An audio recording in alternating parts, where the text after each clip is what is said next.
Can I be not politically correct and ask a question? Or recorded, so you take that as you Yeah, I wish. just turned on the recording, so your call. That's cool. I was just gonna ask how old you were. Oh, wow. Oh, give me a number first. This is more fun. What? 50, 40? How old am I? 50, 40, 60? 42. 15. I had to guess. Amy, you asked the question. You got to give the response.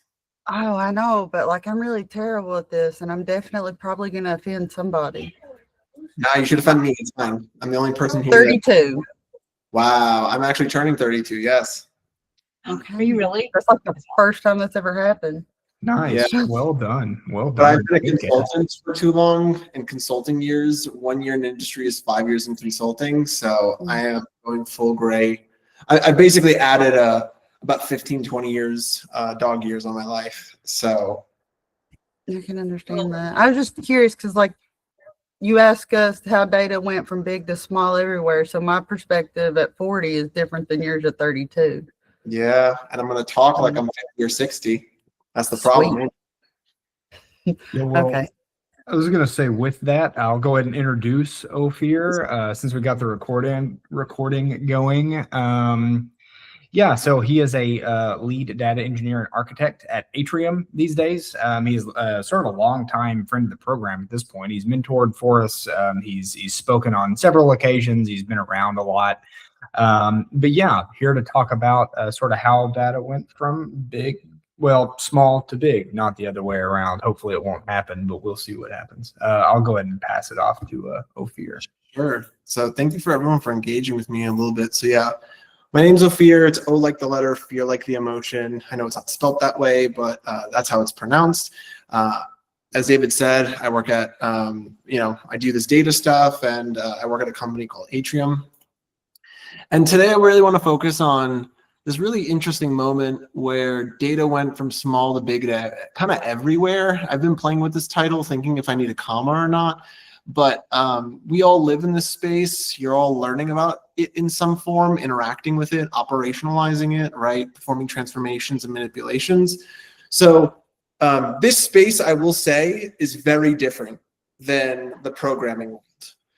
The programming world has different concerns, mental models, ways of thinking, ways of approaching.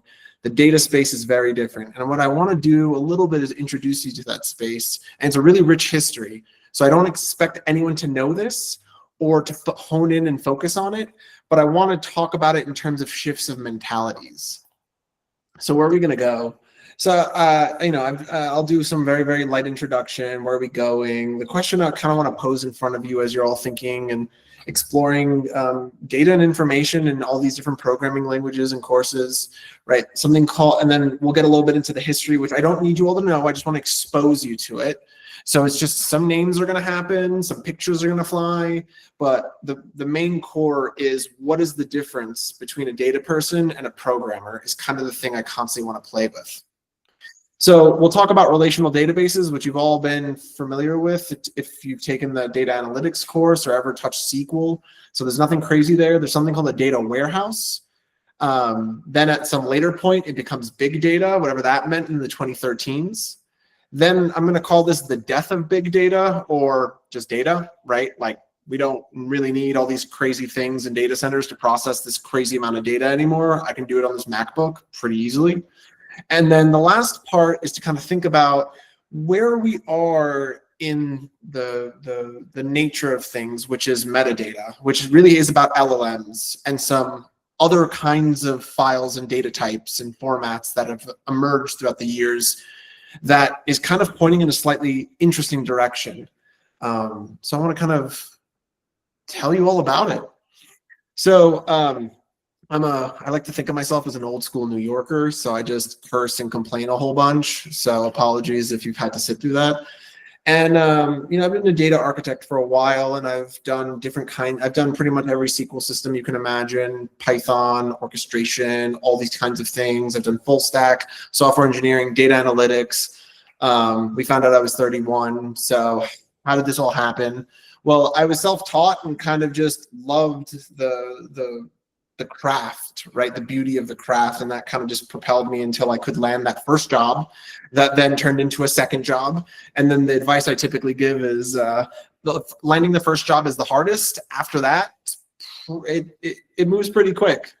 And I have these two pictures about being a data architect, because I think when we talk about data, we think about it in a very specific way, which I'll get into, but I like to think of what I do as designing interactions.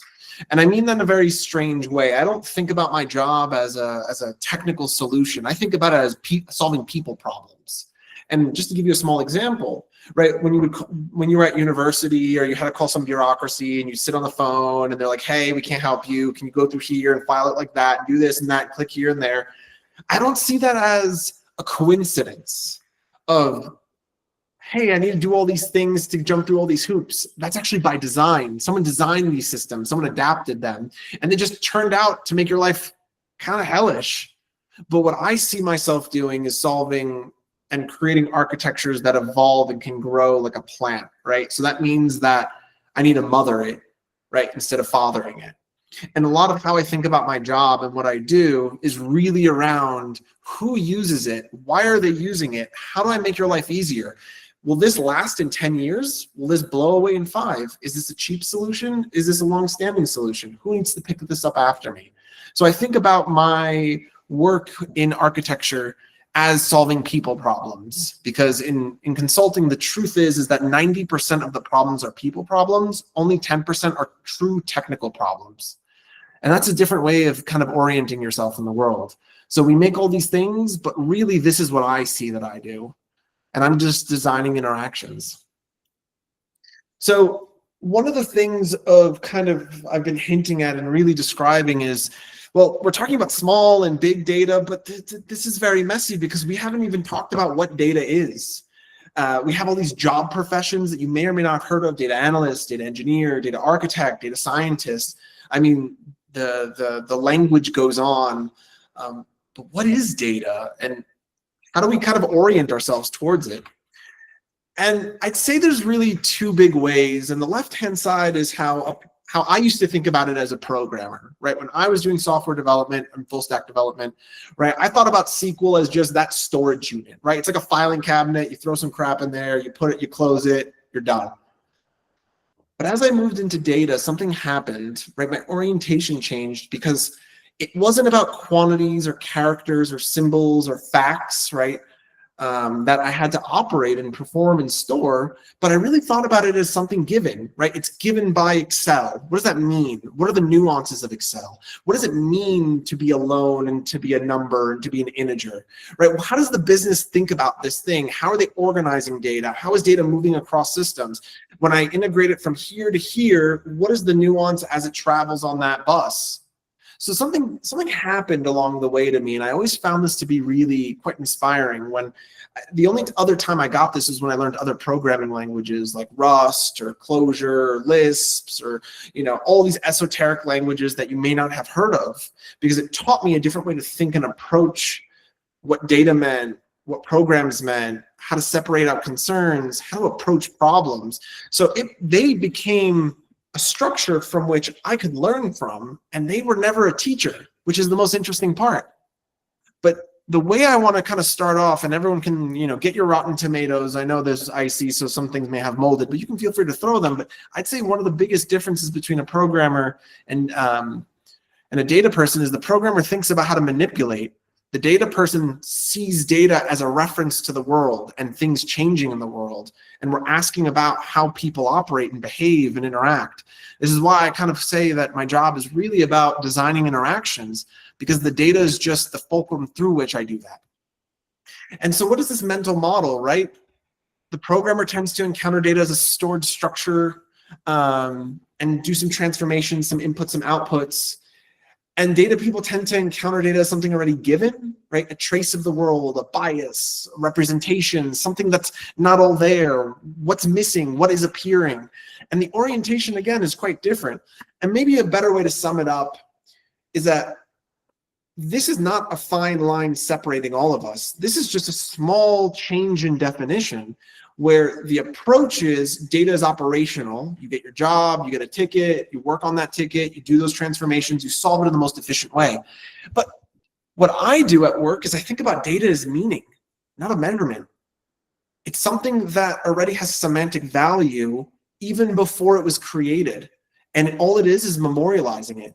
And this provides a kind of foundation or a shifting grounds really for thinking about this, which is, we're getting problems and we're solving them, which is like science, right? In science, we classify something as a problem, we create methods, and we provide a solution. That one solution solves that one problem.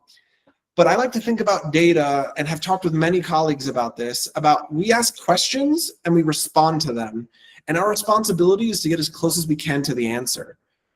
Now, it's not just wordplay with responsibility, but really we think about, what does this mean? How do we ask questions about it? How do we investigate it?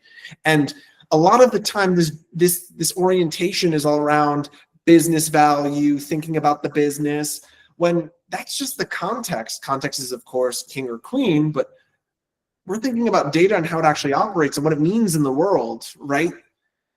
And that's a very different shift of mind. And so this smallest assumption, right? You can make any of these shifts at any point and turn into a data person, but it's really about what data is, or how we already think about data shapes how we're going to think with it. And I think that's really the crux of what I want to show today, or at least constantly flirt with as we keep moving through time. So where are we going? Well, this history is not a clean slate. Many of you may have read histories or read articles, and it feels like a linear path. This is not that. There is nothing linear about this industry. It is a hodgepodge of people working out of IBM and Caltech and Berkeley, and they don't know about each other, or some of them are friends, and over dinner they're exchanging notes. This is a very messy history of people's ideas go away, they come back many years later, someone rediscovers something. The data world is just a hodgepodge, but it wouldn't be fair to walk you through this madness, especially since we're just getting exposed to what the data world is. So I'm going to filter out a lot of this, but I want to acknowledge that this is a very fun history, and I'll recommend some things along the way if you're interested. But I want to focus on these 5 periods, right? The late 60s, which is the creation of the relational database, which is what we now know as SQL. We're going to call it OLTP and we'll get to that definition, right? We're going to talk about the birth of the data warehouse, which many of you may not be familiar with as to what a data warehouse is, but that is the hot term and the hot platform that everyone is now using a lot more of, right? We're going to talk about big data for any of you who lived through around the 2000s to the 2010s, right? Big data, data scientists. It's time to go to a boot camp. It's time to learn all these things, become a statistician. And then I'm going to talk about what is, humbly I say, the big data platforms, which is the big data killer. Because now the hard problems have been solved. We have the hardware. It's great. And then I want to push you all to kind of think about this new world, right? Data used to be called the new gold, new oil, whatever kind of analogy you want. Data is important, but metadata, that's where things are at now. And I'll try to provide some quick examples because I hope this doesn't go too long. But data about data, data describing data, that is a whole new world now. And every system is using it, whether you know it or not. So let's go to the 60s. Before we do that, I just kind of want to talk about a little bit about this data period and give you 3 wonderful books that I truly think are quite magical. From left to right, Road from Leibniz to Turing, The Universal Computer, The Dream Machine, which follows a psychologist on the verge of behavioral psychology to neuropsychology called L.J. Licklider. And he was one of the first people that thought about computers as an interface, not as some kind of glorified calculator. Each of these stories talks about a different fragment in time about what was going on, but in all of these, all of the characters you see before you intersect, and that's what's so beautiful about this. The last is The Imitation Game, which is a paper written by Alan Turing. It is also a book, and that book is thick and long, and by the middle of the book, you will encounter most of the characters that I'm presenting before you. These are 3 wonderful books that I loved, and I could not get enough of, and it introduced me to a whole series of thoughts and techniques that people were exploring during this period, like characters like Claude Shannon, Norbert Wiener for cybernetics, and a whole bunch of other cats that knew each other. And Turing, and when his creation of the Turing model, right? Turing Complete, if you've ever heard that, that's what all computers are based off of. So these are 3 books I recommend. Maybe start with the middle one, it's quite fun. But really, I want to talk about the 60s, so the after-war period, when sort of all of these breakthroughs happened during the 50s, and that's when we started connecting, you know, bureaucratic procedures with statistical evidence and called intelligence, right? Just like intelligent agencies, that's when it was born. But all of these characters from these books end up helping to catapult the technological world because they already solved it in private. No one knew, though. It just seemed like after the war happened, suddenly, somehow, and in some way, we have this. Now, what is this before you? I don't know if everyone knows this, but these are computers. And I'm not referring to the machines. Actually, the women were called computers. And there's a beautiful history around women being computers and what that meant in their relationship to the workplace, arithmetic, and mathematics. So there's wonderful literature out there if anyone's interested. But the thing I want us to focus on is these little contraptions over here, right? These are punch cards, right? Just like if you were on the train, or, you know, and someone is punching the hole of your ticket. This is how computers used to work. You'd have a whole stack. Someone would process it, and if you messed up, that was your instruction. You'd have to debug it after, which would take 12 hours, and then re-go through the process and hope it worked. This became laborious, very challenging. The creator of Python was working like this. The creator of C, C#, right? Most folks operated like this and would have a computer who would put it through the machine and then output results. And herein lied a problem. Our first instance of data was stuck on this punch card, and the difference between instruction and the difference between data was very blurry because all of it was the same. It just mattered where it was on this card. So that kind of got some folks thinking. And here, this is where, out of a really, really messy history that's very interesting, the relational database was born.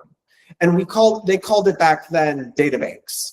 So fun little tidbit if anyone, you know, if you're at a wine party and someone tries to throw this around.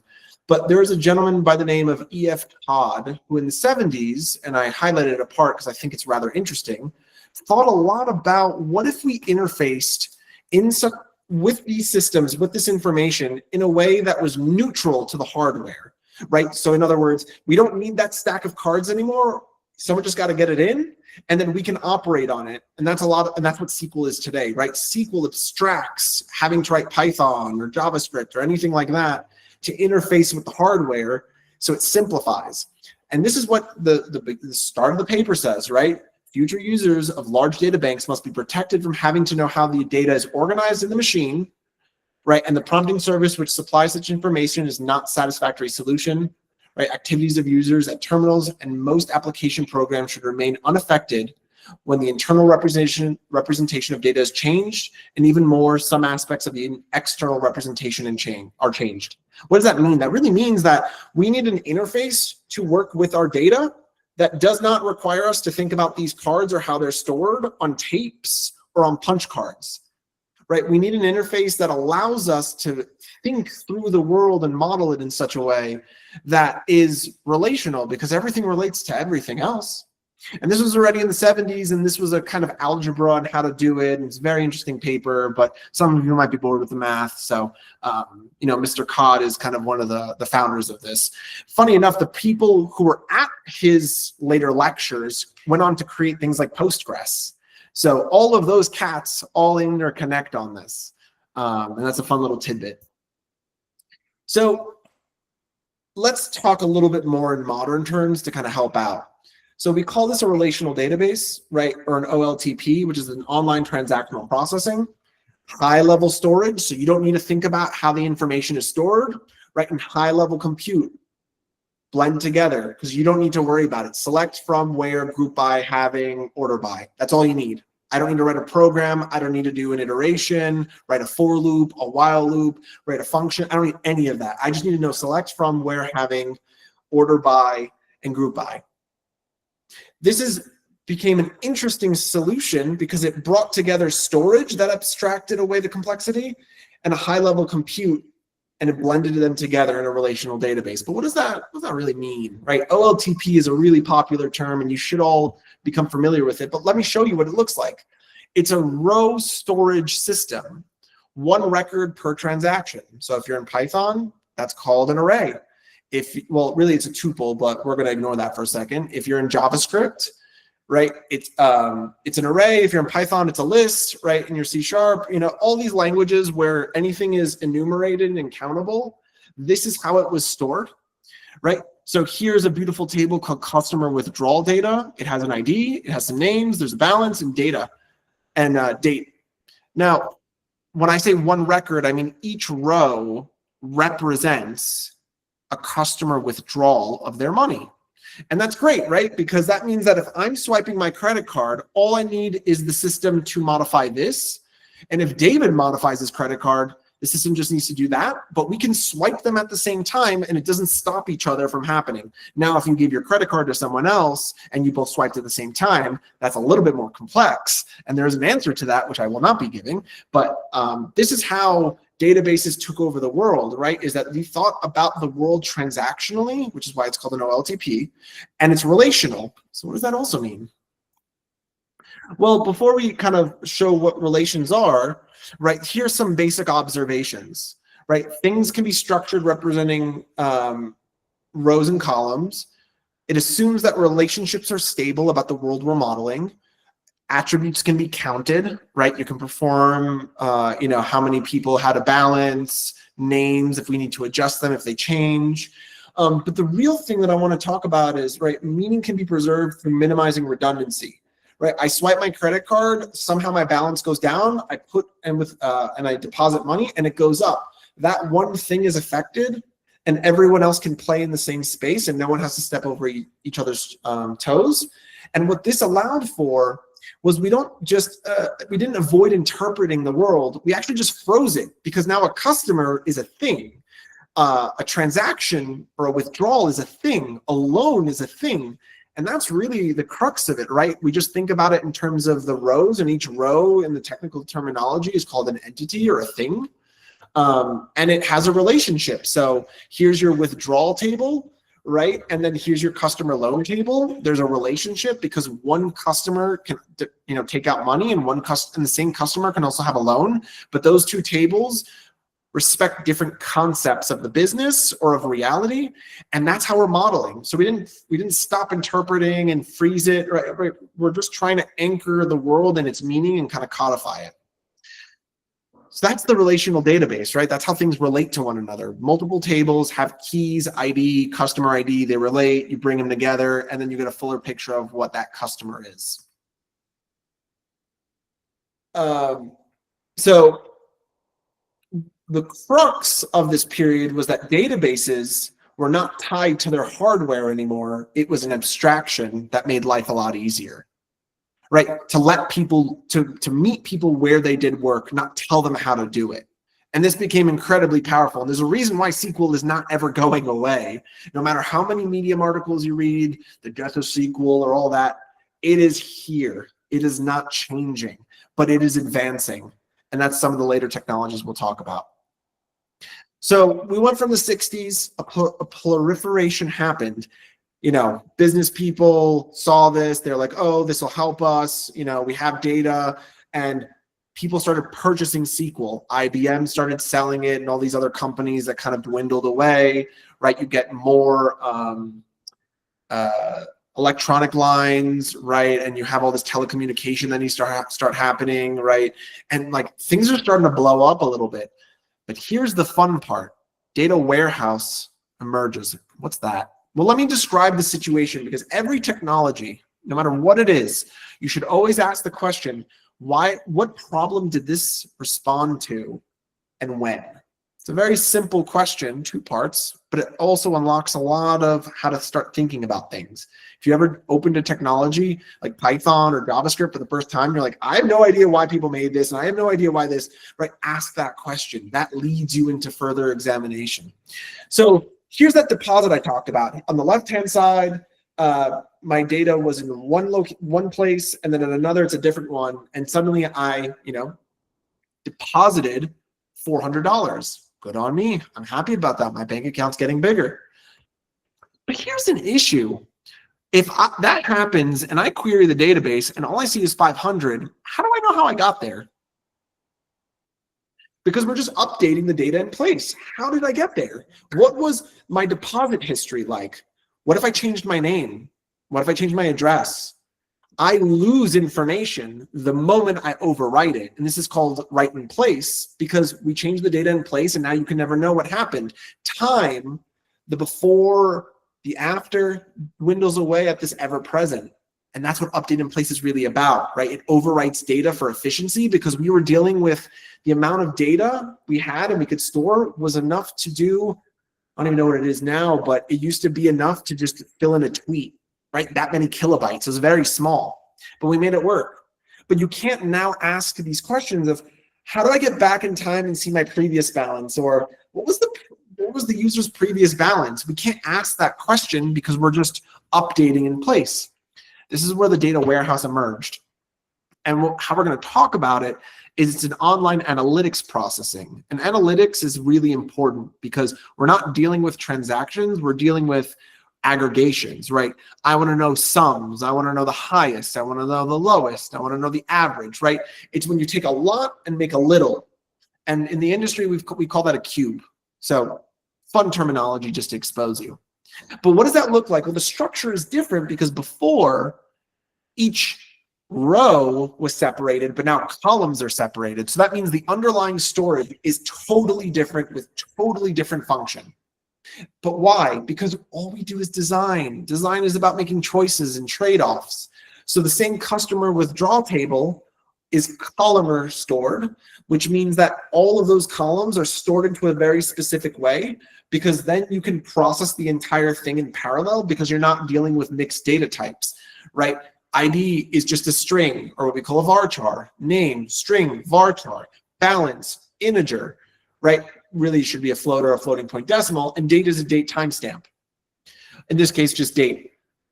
We now, if we know we're dealing with time, we can process it as one chunk, and the computer can figure out how to optimize and make it quite fast. If anytime you're dealing with a SQL database, the first question should go in your head, is this OLTP or OLAP? And that's going to determine its use.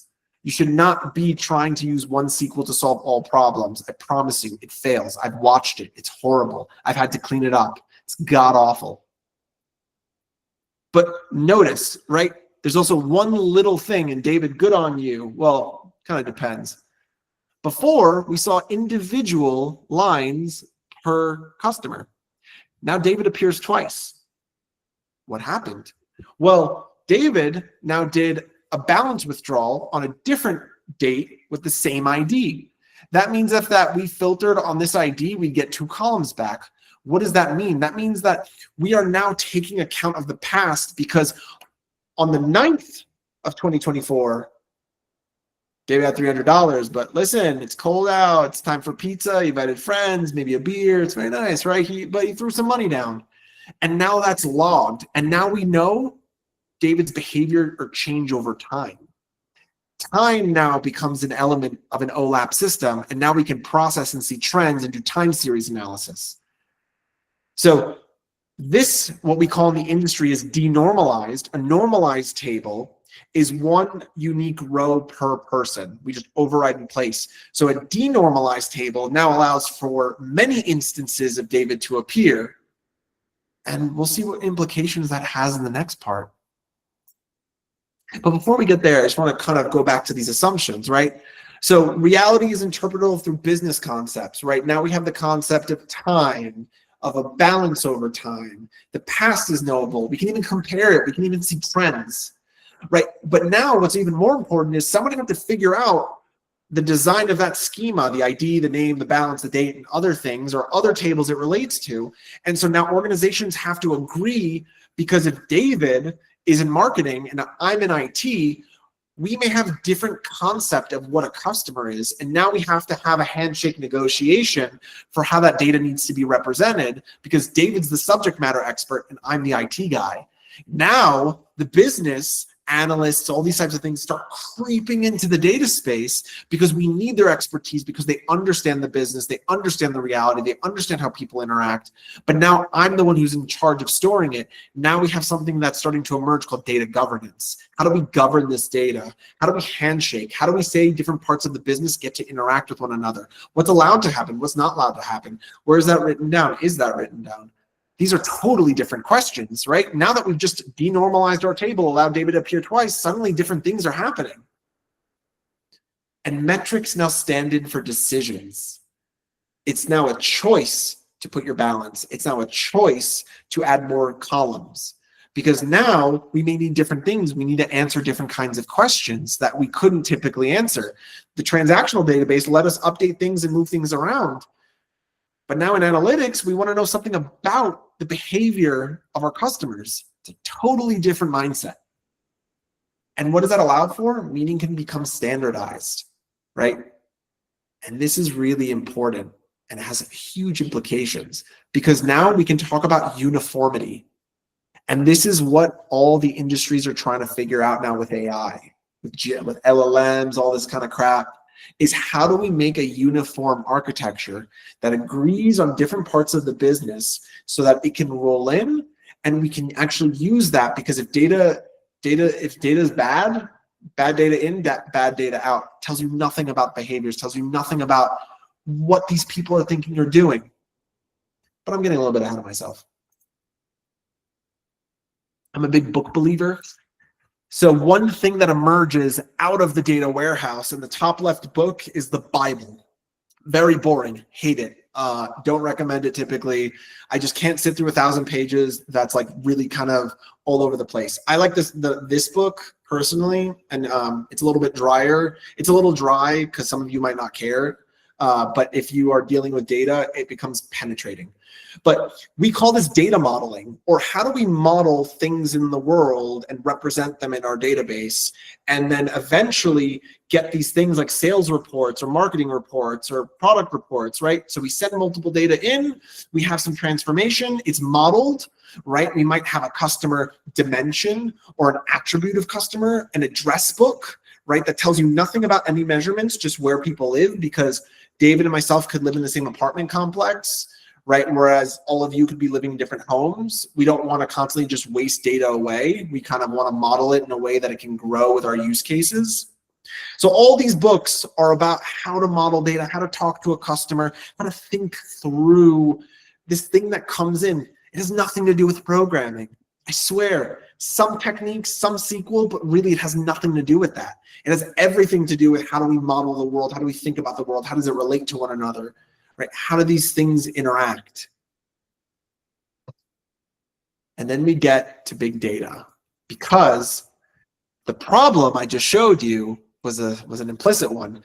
If I am keeping track of David every single day and every single year, over years, David populates my database, perhaps millions of transactions. Well, what if that gets too big and you can't store it anymore?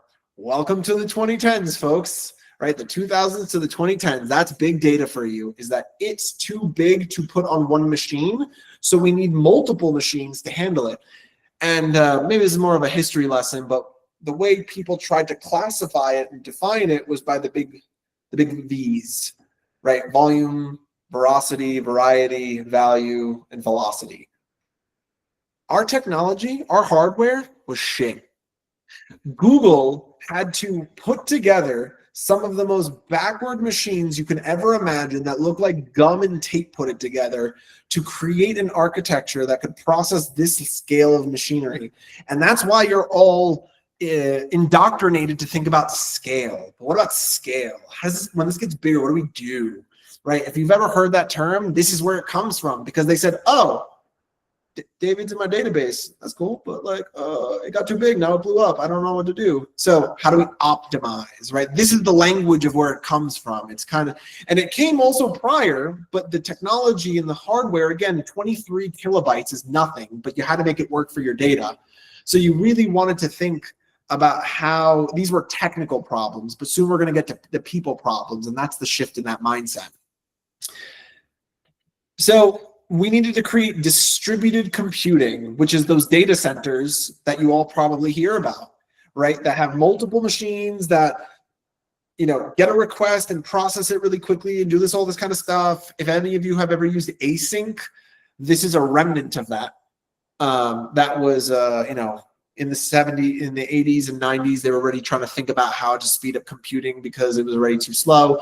But this is where the cloud comes from. This is the emergence of the cloud, where you have a server and it controls multiple computers, and those computers do the processing, and then the server tidies it up and then hands it back to you. This was an incredibly messy period but quite fun, honestly. And let me put some names in front of you. So in 2002, Google created their own Google filing system that is what now was the precursor to what we call data lakes. I will tell you what a data lake is in a little bit. But Google came out with this, again, this bubblegum tape system called MapReduce that basically could take trillions of rows, which was ginormous back then, put it through this process of very old techniques from about the 60s called map and reduce. If none of you have ever encountered it, please shoot me a message. This is some of my favorite parts of programming. And somehow and in some way, we outputted trillions of things that were processed correctly and well. And then in 2006, we get something called Hadoop, which is the bane of all of our existence today. You all don't know it yet, but I promise you I have opinions and judgments, and this is one of them. And it takes the same structure. And I apologize, I tried to pull slides from that era. So, we used to call GitHub main and branches, but it used to be called a master node and slave nodes.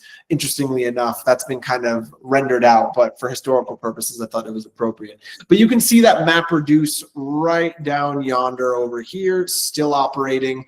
And this is where we get the age or the introduction of distributed programming, or how do I process data on multiple computers and somehow get the right results as though I processed it on a single one, because that's a very hard problem.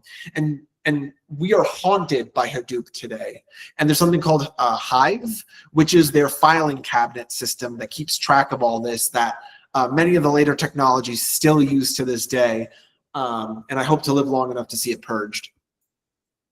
But I digress, right? I told you that I would tell you a little bit about this period, but here's something in 2006, Amazon creates an S3 bucket. What's an S3 bucket? It's like your filing system in your computer, your folder system. That's really it. It's just a cloud space where you can put whatever you want inside. You want a PDF, you want a JSON, you want an XML, you want a CSV. It's a glorified filing cabinet that is able to scale.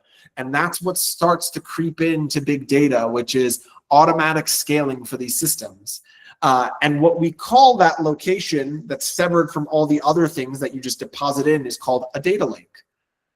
I'm sure some of you have heard of it, wondered about it. This is all, it's a glorified filing cabinet that can scale. I wish it was more interesting than that. But it takes all kinds of data, because remember, people didn't know what to process. They just grab all the data we can. Who cares? But now we had harder problems. How do we process things efficiently? CSVs won't do. CSVs are probably the worst file format out there. Many mistakes can happen. So Hadoop, so they created new file formats, one called Avro, specifically for Hadoop, which now has metadata infused in your data in the file format. So it now processes and compresses the data very efficiently, and then tells you how to scan the data like a SQL database, and then output that to you as a user. Many problems with this, but this still lives today. Here's another one, right? So the last one was for Hadoop. This one's by Facebook. It's called Orc, and it was handed over to the Apache Foundation. And it was created in 2013. Again, solving the same problem. Look how gross this is, right? Like, imagine your file format was essentially a SQL database.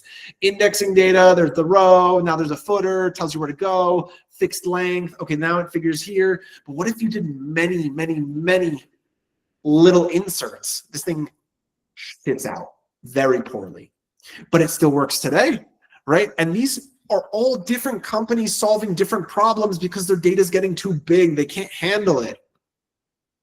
Twitter, this is probably the most popular one today, the most important one today, and it's called Parquet. It was made by Twitter and Cloudera, and it's an immutable columnar file format, so it's very good for a data warehouse. And now Postgres, MySQL, all those fun ones, they're now building connectors to read these, because now what we're starting to see is we have high levels of analytics we have to pass around. Remember, everyone on the world is using Facebook. Everyone in the world is using Twitter. We want to do analytics off of it. We now need a really, really condensed, proper file format to send data across that won't break. Well, now we're moving data away from a database. Isn't that interesting? What is data without a database? Some questions ensue. But here's a little bit about the mindset. Reality is messy and incomplete. We have too much, just store it. Behavior leaves traces. Even if it's messy and I collect enough of it, I could probably get some insights. Yeah, questions change over time, you know, based on the data, based on what we're interested in. Okay, that was always known, but now we're at a different volume and scale. And we can't define all data, right? Like PDFs, we can't know ahead of time what that is. That unstructured data, right? Structured data is a SQL table of rows and columns. We don't know what this is, but you know, we can't define it. Let's just put it somewhere. Let's process it later. And that scale reveals those kinds of patterns that we just can't see. So what's the expression? Collect first, interpret later. This became an incredibly powerful period that still sort of haunts us to this day. Now let's talk about its death, or what I just say, when big data just became data again. Like, we all need to relax, right? And this is the 2010s to the 2020s. So what I talked about in the data warehouse, in relational databases, these were on-premise systems, meaning you went to a place of work. There was a giant computer there in a very cold room, and that's where all the processing happened for the whole business. Well, what if we didn't need to be stuck like that? What if we removed ourselves once more from the hardware and abstracted? Well, now we get the cloud, and the cloud is nothing more than just servers taking in requests like an API request and then processing data and giving it right on back. And now, instead of dedicating hardware and buying it from NVIDIA or this or that, we just log in and then just use it. Isn't that wonderful? Makes life a lot easier. And the cloud, funny enough, comes from a technique in the 60s called time sharing. Very old technique that came from the second oldest programming language. If anyone's interested, but let's move on. So we now put SQL on the cloud. And now something really fun happens. We have all this data in data lakes. We didn't connect them. We didn't make like a data flow or an aqueduct or any kind of, you know, fun thing like that. And always notice that, you know, data is talked about in terms of bodies of water. It always, you know, are such an interesting phenomenon on how we describe it. But nevertheless, what are the data platforms? They just take a SQL on a database that can now scale, and they take the data lake, and something really clever happens. That means that your storage in the data lake is separate from your compute. That was not for the longest time how it worked. And now it's separated. Now both can scale independent of one another and for your specific use. Now we just need to pay some consumption fee for how much we're storing it and how much we need to compute. But hey, I'm doing a small data set, totally fine. I need to do one of, you know, petabytes of rows, you know, ginormous, you know, like WhatsApp, Messenger, Facebook level data. Great, you just click a button, you say, give me the extra large compute, and it's done. And you just pay what you used. So now we don't have to use one SQL that needs, you know, to handle the compute and the storage and wait on queues. If, you know, if David is requesting something and I'm requesting something, it has to put me in a queue. No. This just does it all. And suddenly big data wasn't really a thing anymore. But here's the interesting part about the 2010s. 3 huge players came on the board. The last one came out of Google, which was also really interesting. And now these are some of, besides the middle one, because Amazon got very clever, but Google BigQuery right, is a huge data warehouse on the cloud. You have ones called MotherDuck, which happened much later in the 2020s. I don't have a slide on that, but MotherDuck also does large-scale distributed compute with these small little databases that I recommend everyone use. It's an OLAP system. Amazon Redshift became kind of one of the pioneers and quickly realized that's not where their money was. So they basically sold this data warehouse, and all of these are data warehouses, by the way, so they're OLAP systems. But Amazon basically said, no, I'm going to make more money if I collect rent. I don't want to handle the compute. So they didn't. And now everyone's moving off of Amazon Redshift. And if you deal with a company that was early enough, you know, I see this a whole bunch of consulting, they want to move off of Redshift into a Snowflake. And then here comes Snowflake. Kind of the SQL cloud eating up the whole market nowadays. But they started out real small, and now they're, I don't even know, a couple billion-dollar business, huge. Every other week they're buying a bunch of startups for AI, kind of a one-stop platform on the cloud that you don't need to kind of go into other places, but you can do all your work there. And this is what I do at work. I do Snowflake, which is, if anyone's interested, we can talk about that. But something really fascinating happened, and I kind of alluded to this if you were catching on, but what is data outside of a database? Well, I can tell you, I hate using Python and querying a database. It is like the worst experience I have, or JavaScript or C# or any of these languages. And there's a really interesting idea. What if we could take the data outside of the database, still made it feel like that, but be able to pass around these files? Orc, Avro, Parquet, they're all following in this tradition. And the big player that emerged in 2020 was Databricks. And they made something called a data lake house, because you store all of your data in the data lake. And it has a very, very robust system of figuring out where things are located, processing them, and generating more files as a result. They even created their own open file format called Delta Lake. Very fascinating. But this was the paper that kicked it off. And it looks kind of like Hadoop because it followed a similar structure, right? You have this one compute that sends it to multiple computers, they process, and then it aggregates it back. And we get the creation of a data lake house, which is totally different. Requires different architecture, different ways of processing. They even coined an architecture that had been around for a long while called the medallion architecture. I'll just kind of drop that and let it go. But this was a big player on the field. And now Databricks and Snowflake, they are two leading enterprise level applications you will see on the market. There are other ones, ClickHouse, Dremio, a whole slew of other ones, and other companies are starting to try to get into that market, like Salesforce, if you've ever heard or interacted with them. So this is a crazy space where all these different platforms are trying to talk to one another, and that's kind of what LLMs are being facilitated, but just not well to do. So we talked about the separation between compute and storage, its scalability. But now something beautiful happens. We don't need to worry so much about the technical problems. We need to think about the people problems. How is data access across teams? How does this team need a handshake with that team? What is governance? Do we centralize everything in Snowflake or a BigQuery, or do we allow these little silos? Do they have to use GitHub Actions or CI/CDs to interact with one another? The architecture shifts from a single system to an ecosystem, which is quite beautiful, honestly.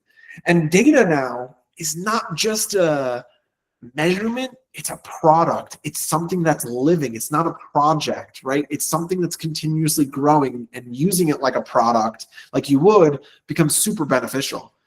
What this really allowed is that interpretation, if the right architecture is in place, is collaborative. And collaborative across the business is not fixed at creation, right? It grows, it adapts, it evolves. So really, it's now negotiated. And we saw hints of this on the data warehouse. But this is really what's happening now. This is what I do for work. This is what I do every day. I'm all about interpretation and negotiation and thinking about, we're setting this up today for your part of the business, but how do we think about that for the other part of the business without even being asked? Data governance now takes lead.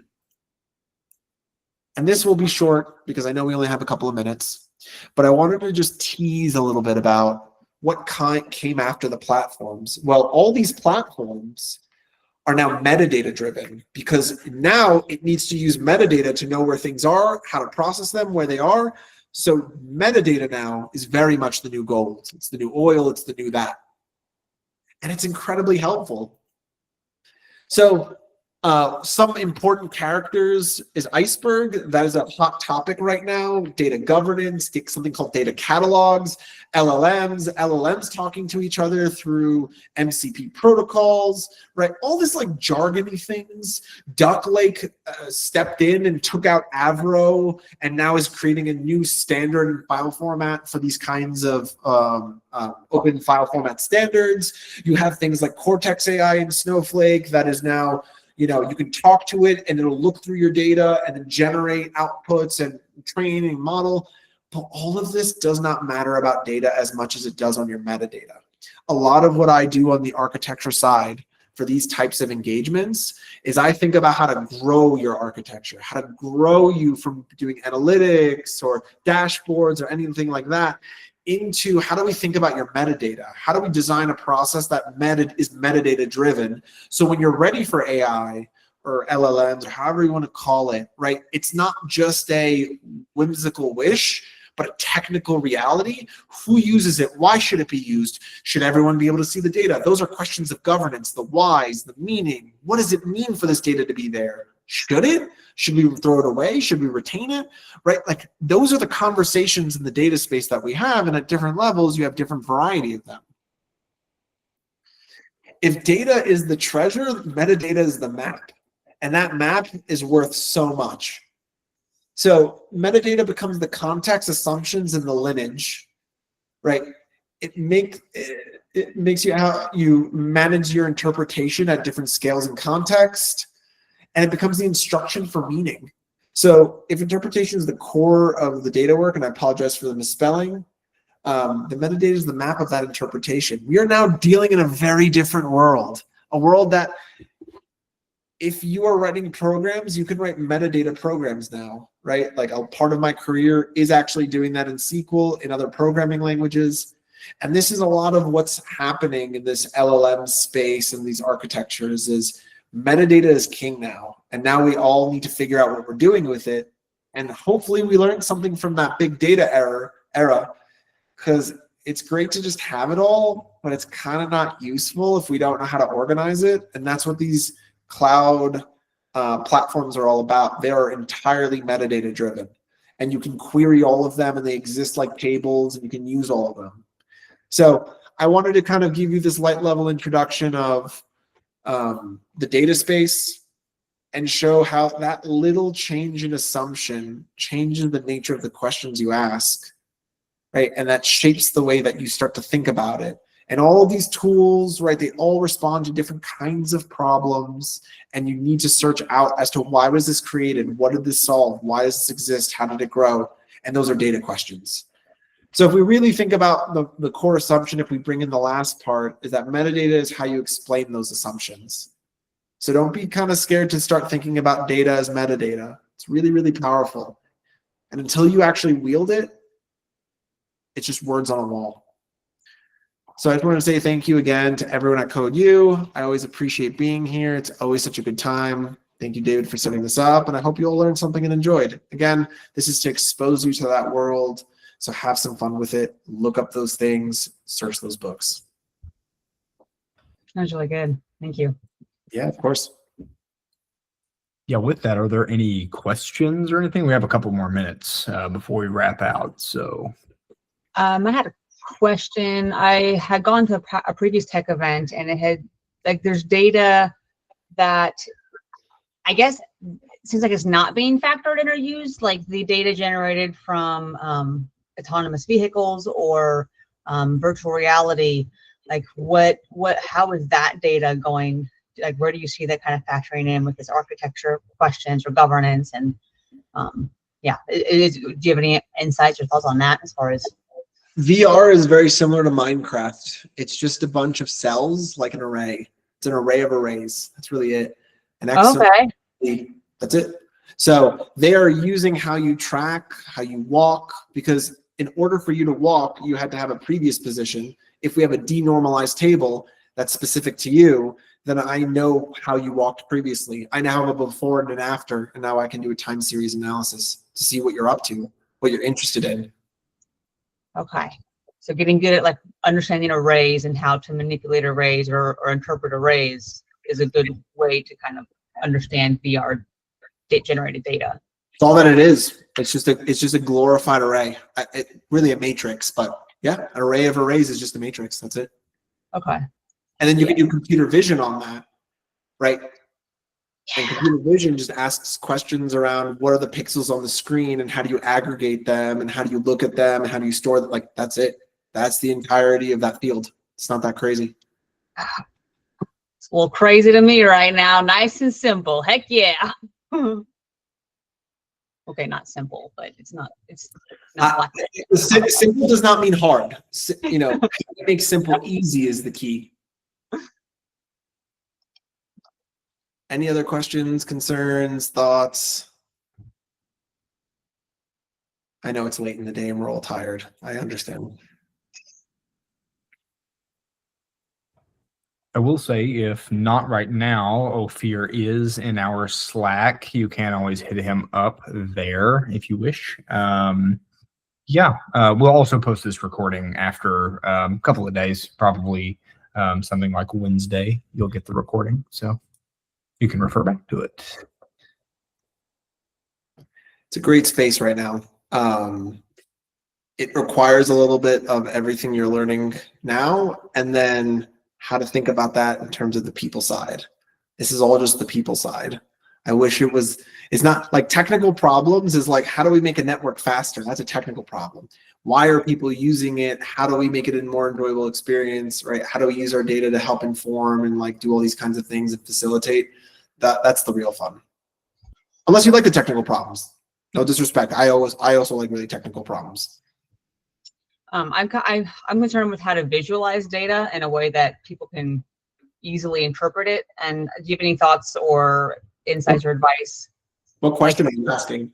Kind of like if I'm going into programming in JavaScript, like if I'm wanting to play with data to build some kind of visual for it, I'm thinking I should probably get SQL.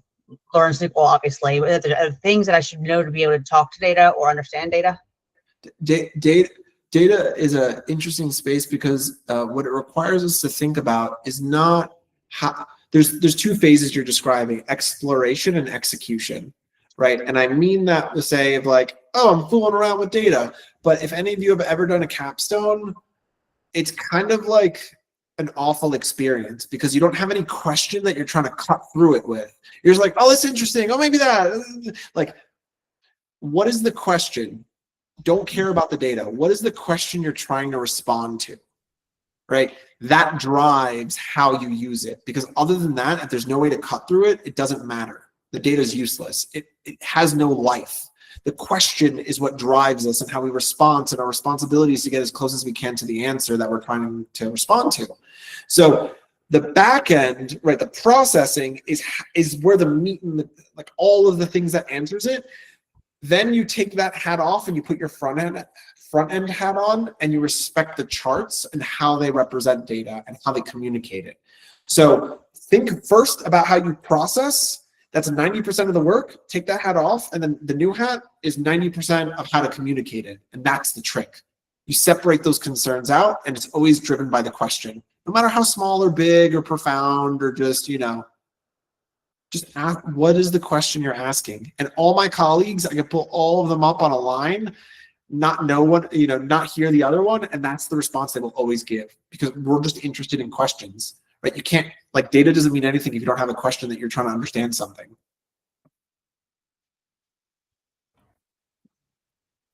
I will say we are at time, so it's probably a good time to wrap up. Yeah, appreciate you.